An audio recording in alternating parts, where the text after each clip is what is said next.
Уважаемый Ради Фаритович, вчера возле памятников двух выдающихся сыновей башкирского народа, Шейхзады Бабича и Салавата Юлаева, вы на весь мир объявили, что вы хотите и готовы к диалогу даже с теми, кто не согласен с вами.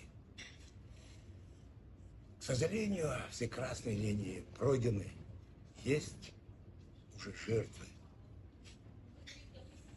Погиб молодой человек, который вообще не принимал участия в военных событиях. Мы, представители инициативной группы, обеспокоенные последними событиями, обращаемся к вам публично, ибо считаем, что необходим диалог с общественностью.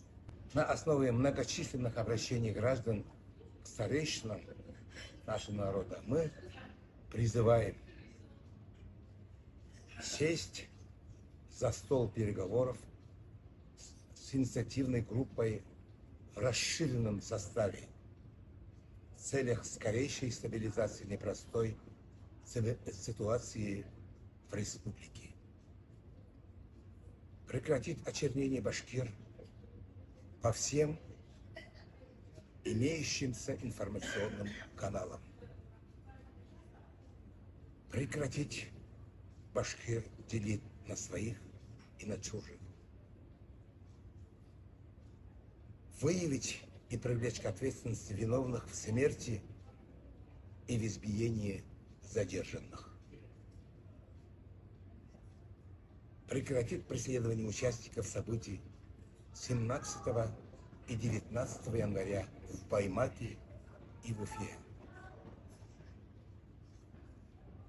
Отпустить всех незаконно задержанных в этих событиях.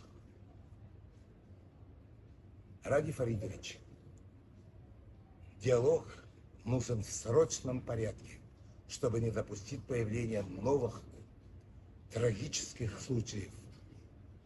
Как можно быстрее остановить искусственные противостояния народа с властями и силовыми структурами. Мы, обеспокоенные судьбой нашего народа и ее будущим, обращаемся к вам. Услышьте глаз народа.